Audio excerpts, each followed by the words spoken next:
ನಮಸ್ಕಾರ. ಮಹಾಭಾರತದ ಈ ಸಂಚಿಕೆಗೆ ತಮಗೆ ಸ್ವಾಗತ. ಈ ಗಂಧರ್ವ ಅರ್ಜುನನಿಗೆ ಹೇಳುವುದನ್ನು ಮುಂದುವರಿಸಿದ. ಗಂಧರ್ವ ಹೇಳಿದ, ಅರ್ಜುನ, ಇನ್ನೊಂದು ಪ್ರಸಂಗವನ್ನು ಹೇಳುತ್ತೇನೆ ಕೇಳು. ಈ ವಿಶ್ವಾಮಿತ್ರ ಮತ್ತು ವಸಿಷ್ಠರ ಪ್ರಸಂಗವೇ ಇತ್ತು. ಈ ವಿಶ್ವಾಮಿತ್ರರಿಗೆ ವಸಿಷ್ಠರ ಮೇಲೆ ಇನ್ನೂ ವೈರತ್ವವಿದ್ದ ಕಾಲವಾಗುತ್ತದೆ. ಆಗ ಒಬ್ಬ ಪ್ರಸಿದ್ಧ ರಾಜನಿದ್ದ, ಕಲ್ಮಾಷಪಾದ ಎಂದು ಆತನ ಹೆಸರು. ಆತ ಈ ಇಕ್ಷ್ವಾಕು ವಂಶಕ್ಕೆ ಸೇರಿದವು. ಈ ಇಕ್ಷ್ವಾಕು ವಂಶದವರಿಗೆ ಬಹುತೇಕ ರಾಜರಿಗೆ ಈ ವಸಿಷ್ಠರೇ ಕುಲಗುರುಗಳಾಗಿದ್ದರು. ವಸಿಷ್ಠರಿಗೆ 100 ಜನ ಮಕ್ಕಳಿದ್ದರು.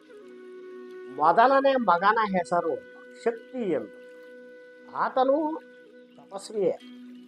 ಆತನ ಪತ್ನಿಯ ಹೆಸರು ಅದೃಶ್ಯಂತಿ ಎಂದು. ಆಕೆಯೂ ತಪಸ್ವಿಯೇ ಆಗಿದ್ದಳು.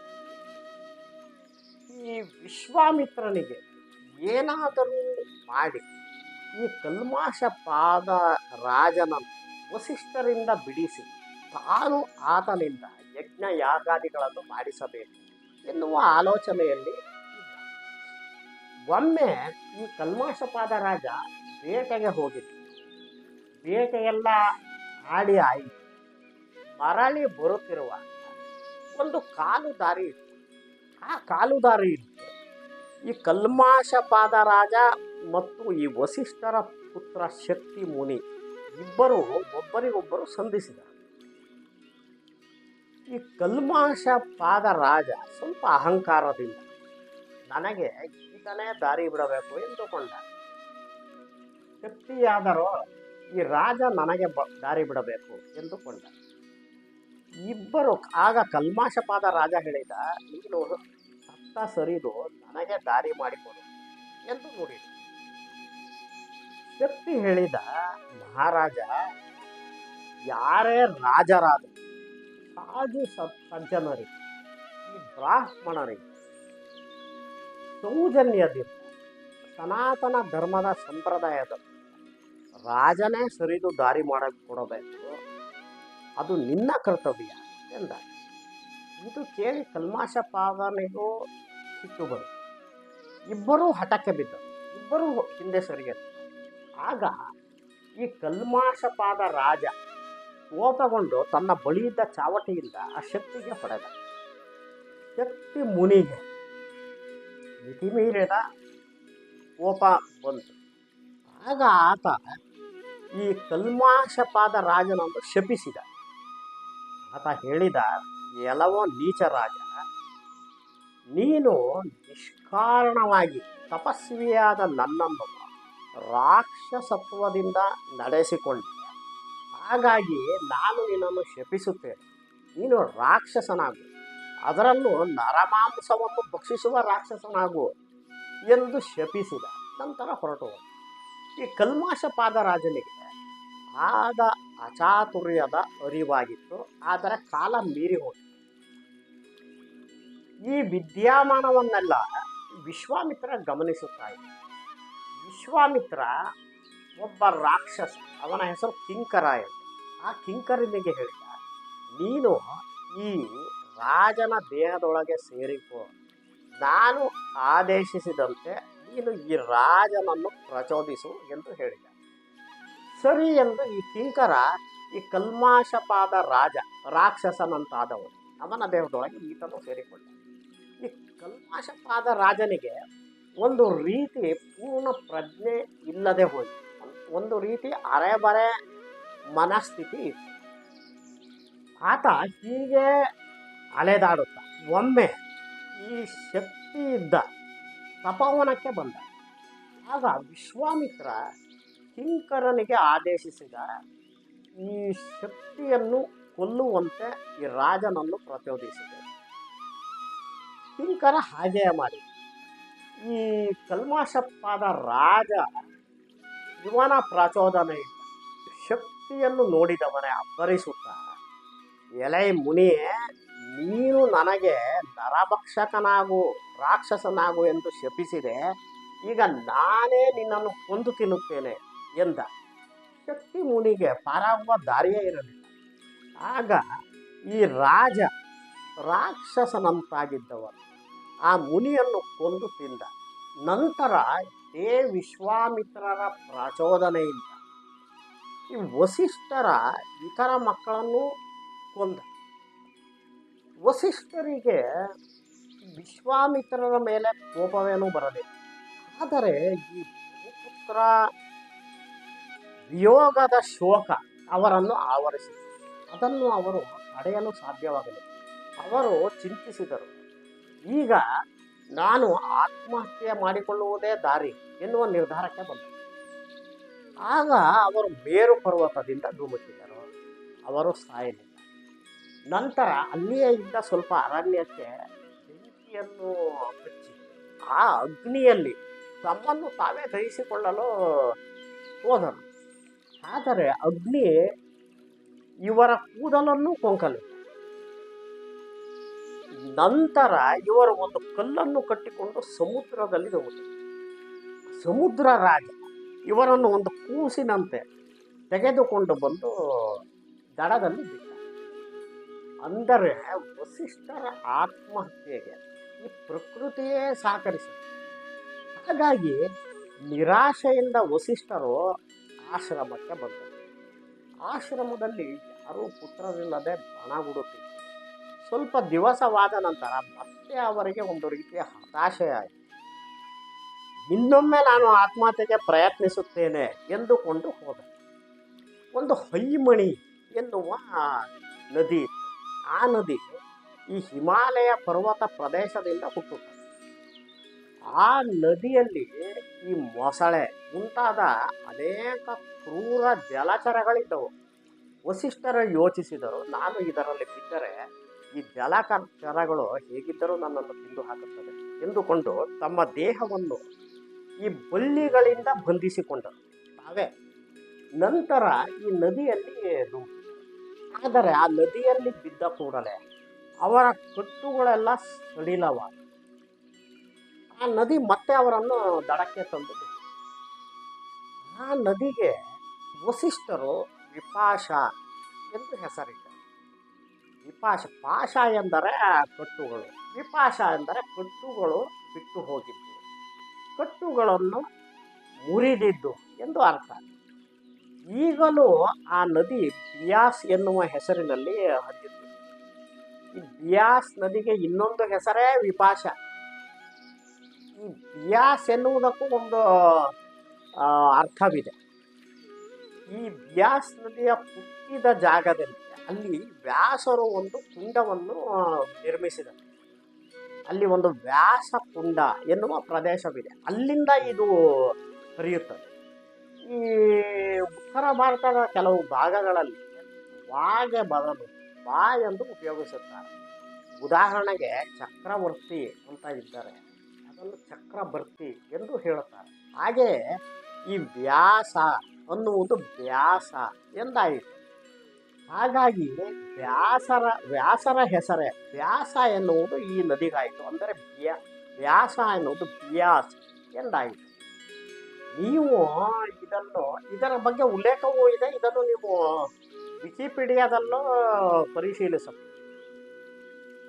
ಹೀಗೆ ಇಲ್ಲಿ ಮತ್ತೆ ಅಸಫಲರಾದ ವಸಿಷ್ಠರು ಆತ್ಮಹತ್ಯೆಗೆ ಇನ್ನೊಂದು ನದಿಯಲ್ಲಿ ಮೇಲಿನಿಂದ ಧುಮುಕಿದರು. ಆ ನದಿ ಒಂದು ಇದ್ದಿತ್ತು. ಇವರು ಧುಮುಕಿದ ತಕ್ಷಣ ಇವರು ಒಳ್ಳೆ ಅಗ್ನಿ ಜ್ವಾಲೆಯಂತೆ ಕಂಡು ಬಂದರು. ತಕ್ಷಣ ಆ ನದಿ 100 ಕವಲುಗಳಾಗಿ ಹರಿಯಿತು. ವಸಿಷ್ಠರು ಬಿದ್ದ ಜಾಗದಲ್ಲಿ ನೀರೇ ಇರಲಿಲ್ಲ, ಅಲ್ಲಿ ಬರೀ ಮರಳಿತ್ತು. ಮತ್ತೆ ಆತ್ಮಹತ್ಯೆಯಲ್ಲಿ ವಸಿಷ್ಠರು ಅಸಫಲರಾದರು. ಈ ನದಿಗೆ ಅವರು ಶತಧ್ರು ಎಂದು ಹೆಸರಿಟ್ಟರು. ಶತ ಅಂದರೆ 100 ಕವಲಗಳಾಗಿದ್ದಕ್ಕೆ ಶತಧ್ರು ಎನ್ನುವ ಹೆಸರು ವಸಿಷ್ಠರಿಂದ ಬಂತು. ಆ ನದಿ ಈಗಲೂ ಇದೆ, ಸಟ್ಲೆಜ್ ಎನ್ನುವ ಹೆಸರಿನಲ್ಲಿ. ಸಟ್ಲೆಜ್ ಎಂದು ನಂತರ ಬಂದ ಹೆಸರು. ಈ ನದಿಯು ಹಿಮಾಲಯ ಪರ್ವತದ ತಪ್ಪಲಿನಿಂದ ಹುಟ್ಟಿ 1450 ಕಿಲೋಮೀಟರ್ ಹರಿಯುತ್ತದೆ. ಪಂಜಾಬಿನ ಮೂಲಕ ಸಾಗಿ ಈಗಿನ ಪಾಕಿಸ್ತಾನವನ್ನು ಪ್ರವೇಶಿಸುತ್ತದೆ. ಹಿಂದೆ ಅದು ಭಾರತವೇ ಆಗಿತ್ತು. ಈ ನದಿಗೆ ಭಾಕರ ನಂಗಲ್ ಅಣೆಕಟ್ಟನ್ನು ಕಟ್ಟಿದ್ದ. ಅದೇ ನದಿ. ಇದನ್ನು ಸಹ ನೀವು ವಿಕಿಪೀಡಿಯಾದಲ್ಲಿ ಪ್ರಾಚೀನ ಕಾಲದ ಹೆಸರು ಶತದ್ರು ಎಂದೇ ಇದೆ ಸಟ್ಲೇಜ್. ನೀವು ಪರಿಶೀಲಿಸಿ. ಹೀಗೆ ಮತ್ತೆ ಆತ್ಮಹತ್ಯೆಗೆ ಅಸಫಲರಾದ ವಸಿಷ್ಠರು ಮರಳಿ ನಿರಾಶೆಯಿಂದ ಈ ಆಶ್ರಮದ ಕಡೆಗೆ ಬರತೊಡಗಿದರು. ಆಶ್ರಮ ಇನ್ನೂ ದೂರವಿತ್ತು.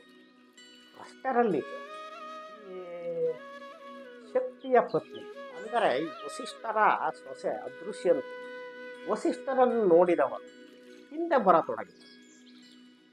ಆಗ ವೇದಘೋಷ ವಸಿಷ್ಠರಿಗೆ ಕೇಳಿಸಿದಂತಾಯಿತು. ಅವರು ತಿರುಗಿ ಯಾರು ಈ ವೇದಘೋಷವನ್ನು ಮಾಡುತ್ತೀರಿ ಎಂದರು. ಆಗ ಅದೃಶ್ಯಂತಿ ಹೇಳಿದರು, ಈ ವೇದಘೋಷವನ್ನು ಮಾಡುತ್ತಿರುವ ನಿಮ್ಮ ಮಗ, ನಿಮ್ಮ ಮೊಮ್ಮಗ, ಶಕ್ತಿಯ ಮಗ. ನಾನು ಗರ್ಭವತಿ, ನನ್ನ ಹೊಟ್ಟೆಯಲ್ಲಿದ್ದಾನೆ ಎಂದು ನುಡಿದಳು. ವಸಿಷ್ಠರಿಗೆ ಸಫೇದಾಶ್ಚರ್ಯವಾಯಿತು, ಆನಂದವಾಯಿತು. ಅವರು ನನ್ನ ವಂಶವೇ ಹೋಗಿದೆ ಅಂದುಕೊಂಡವರಿಗೆ ಒಂದು ಆಶಾಕಿರಣವೇ ಬಂದಂತಾಯಿತು. ಈ ಆತ್ಮಹತ್ಯೆಯ ಆಲೋಚನೆಯೂ ಅವರ ಮನದಿಂದ ಹೋಯಿತು. ನಂತರ ಅವರಿಬ್ಬರು ಸಂತೋಷದಿಂದ ಆಶ್ರಮದ ಸಮೀಪಕ್ಕೆ ಬರುತ್ತಿದ್ದ ಹಾಗೆ ಈ ಕಲ್ಮಾಶಪಾದ ರಾಕ್ಷಸನಂತಾಗಿದ್ದವನು ಇವರ ಎದುರಿಗೆ ಅಬ್ಬರಿಸುತ್ತಾ ಬಂದ. ಆಗ ಸೊಸೆ ಅದೃಶ್ಯಂತೆ ಮತ್ತೆ ಕೂಗಿಕೊಂಡಳು, ನನ್ನನ್ನು ರಕ್ಷಿಸಿ. ಆಗ ವಸಿಷ್ಠರು ಹೇಳಿದರು, ಹೆದರಬೇಡ ಎಂದು ಹೇಳಿ, ಈತ ಕಲ್ಮಾಶಪಾದ ರಾಕ್ಷಸನಲ್ಲ ಎಂದವರೇ ಮಂತ್ರಶಕ್ತಿಯ ಪೂರಿತ ಈ ತಮ್ಮ ಕಮಂಡಲುವಿನಲ್ಲಿ ಇದ್ದ ಜಲವನ್ನು ಈ ರಾಕ್ಷಸನ ಮೇಲೆ ಪ್ರೋಕ್ಷಿಸಿ ಅವನಲ್ಲಿದ್ದ ರಾಕ್ಷಸತ್ವ ಬಿಟ್ಟು ಹೋಯಿತು. ಜೊತೆಗೆ ಆ ಕಿಂಕರನು ಹೊರಬಂದು ಹೊರಟು. ರಾಜನಿಗೆ ನಡೆದಿದ್ದರ ಅರಿವಾಯಿತು. ಆಗ ರಾಜ ಈ ವಸಿಷ್ಠರಿಗೆ ನಮಸ್ಕಾರವನ್ನು ಮಾಡಿ ನನ್ನನ್ನು ಕ್ಷಮಿಸಿ ಎಂದು ಕೇಳಿಕೊಂಡ. ವಸಿಷ್ಠರು ಹೇಳಿದರು, ವಿಧಿಲಿಖಿತ ಕಾಲಾನುಕ್ರಮದಲ್ಲಿ ಏನಾಗಬೇಕು ಅದು ಆಗಿ ಹೋಗಿದೆ. ನೀನು ಮರಳಿ ರಾಜ್ಯಕ್ಕೆ ಹೋಗಿ ಧರ್ಮ ಪಾಲನೆಯಿಂದ ರಾಜ್ಯದ ಪರಿಪಾಲನೆ ಮಾಡು.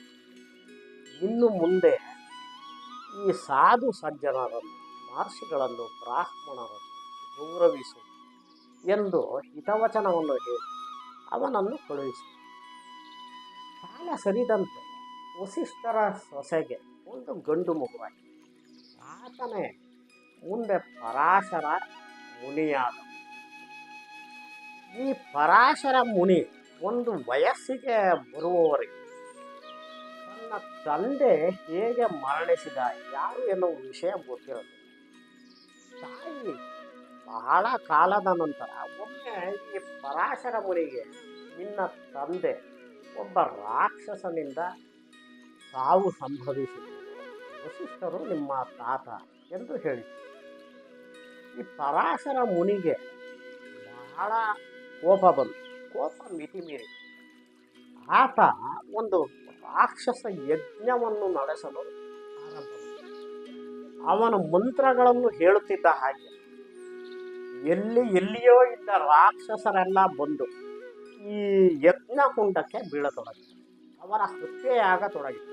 ಅಲ್ಲಿ ಎಲ್ಲ ತರಹದ ರಾಕ್ಷಸರು ಇದ್ದರು. ಅಂದರೆ ರಾಕ್ಷಸರ ಬಾಲಕರು, ರಾಕ್ಷಸ ಮಹಿಳೆಯರು ಸಹ ಇದ್ದರು. ಈ ಅಕೃತ್ಯ ನಡೆಯುತ್ತಿರುವುದನ್ನು ಕೇಳಿ ಮತ್ತೆ ಈ ವಸಿಷ್ಠರು, ಅತ್ರಿ ಮುನಿಗಳು, ಪುಲಸ್ತ್ಯರು, ಪುಲಹ, ಕ್ರತು, ಮಹಾಕ್ರತು ಮುಂತಾದ ಮುನಿಗಳು ಎಲ್ಲರೂ ಒಟ್ಟಿಗೆ ಈ ಆಶ್ರಮಕ್ಕೆ ಬಂದರು. ಆಗ ಪುಲಸ್ತ್ಯರು ಈ ಪರಾಶರ ಮುನಿಗೆ ಹೇಳಿದರು, ಮಗು ಪರಾಶರ, ನೀನು ವಿನಾಕಾರಣ ನಿನ್ನ ತಂದೆಯ ಸಾವಿಗೆ ಕಾರಣವನ್ನು ಅರಿಯದೆ ಈ ಯಜ್ಞವನ್ನು ಮಾಡುತ್ತಿದ್ದಿ. ನಿನ್ನ ತಂದೆ ತಾನು ಕೊಟ್ಟ ಶಾಪದಿಂದಲೇ ಆತನಿಗೆ ಸಾವು ಸಂಭವಿಸಿತು. ಅದೇ ಶಾಪ ಆತನಿಗೆ ಮುಳುವಾಯಿತು. ಈಗ ನೀನು ಈ ರಾಕ್ಷಸರು ಯಾರೋ ಒಬ್ಬ ಮಾಡಿದ ತಪ್ಪಿಗೆ ಎಲ್ಲ ರಾಕ್ಷಸರನ್ನು ಬಲಿ ಕೊಡುತ್ತಿರೋದು. ನೀನಾದರೋ ವಸಿಷ್ಠರ ಮೊಮ್ಮಗ, ಧರ್ಮ ಸೂಕ್ಷ್ಮವನ್ನು ಅರಿತವನು, ಈ ರೀತಿ ದಯವಿಟ್ಟು ಮಾಡಬೇಡ ಎಂದರು. ಅದನ್ನು ಕೇಳಿದವನೇ ಈ ಪರಾಶರ ಮುನಿ ಆ ಯಜ್ಞವನ್ನು ನಿಲ್ಲಿಸಿದ. ಈ ಪರಾಶರ ಮುನಿಯ ಕಥೆಯನ್ನು ಗಂಧರ್ವ ಅರ್ಜುನನಿಗೆ ಹೇಳಿದ. ಈ ಪರಾಶರ ಮುನಿಗಳೇ ಮುಂದೆ ಜ್ಯೋತಿಷ್ ಶಾಸ್ತ್ರದ ಆಧಾರ ಸ್ತಂಭವಾದ. ಅದರ ಗ್ರಂಥಗಳು ಮೊದಲು ಈ ಪರಾಶರ ಮುನಿಗಳಿಂದಲೇ ಬಂದಿದ್ದು. ಇದನ್ನೆಲ್ಲ ಕೇಳಿ ಪಾಂಡವರ ಕುತೂಹಲ ಸ್ವಲ್ಪ ಮಟ್ಟಿಗೆ ತಣಿಯಿತು. ಅವರು ಈ ಪರಾಶರ ಮುನಿಯ ಮಗನೇ ಈ ವ್ಯಾಸರು ಎನ್ನುವುದನ್ನು ಅರಿತಿದ್ದರು. ಈ ವ್ಯಾಸರೇ ನಾವು ನೋಡುತ್ತಿದ್ದೇವೆ ಹಾಗಾಗಿ ಈ ಮಹಾಭಾರತದ ಕಥೆಯಲ್ಲಿ ಬಂದು ಹೋಗುತ್ತಿದ್ದ. ಇದನ್ನೆಲ್ಲ ಕೇಳಿದ ನಂತರ ಪಾಂಡವರು ಒಂದು ವಿಷಯ ಅವರಿಗೆ ಅರಿವಾಯಿತು. ಏನು ಎಂದರೆ, ಒಬ್ಬ ಮನುಷ್ಯನ ಬಾಳಿನಲ್ಲಿ ಗುರುಗಳ ಪಾತ್ರ ಎಷ್ಟು ಮಹತ್ವದ್ದು ಎನ್ನುವುದು. ಎರಡನೆಯದು, ಈ ಪ್ರತೀಕಾರ ಮತ್ತು ಸೇಡನ್ನು ತೀರಿಸಿಕೊಳ್ಳುವ ಮನಸ್ಸಿನಲ್ಲಿ ಅದು ಅವರಿಗೆ ಮುಳುವಾಗುವುದು. ಅವರಿಗೆ ಮತ್ತೆ ಅದು ತಿರುಗಿ ಕರ್ಮಫಲ ಅವರಿಗೆ ಬರುವುದು ಎನ್ನುವ ಸಂಗತಿಯನ್ನು ಪಾಂಡವರು ಅರಿತರು. ನಂತರ ಪಾಂಡವರು ಈ ಗಂಧರ್ವರಿಂದ ಬೀಳುಕೊಂಡು ಮುಂದಿನ ಪಯಣಕ್ಕೆ ಹೋಗುವುದಕ್ಕೆ ಅಣಿಯಾದರು. ಮುಂದಿನ ಸಂಚಿಕೆಯಲ್ಲಿ ಈ ದ್ರೌಪದಿಯ ಸ್ವಯಂವರದ ಸಿದ್ಧತೆಗಳು ಹೇಗೆ ಆಗುತ್ತವೆ ಎನ್ನುವುದನ್ನು ನೋಡೋಣ. ನಮಸ್ಕಾರ.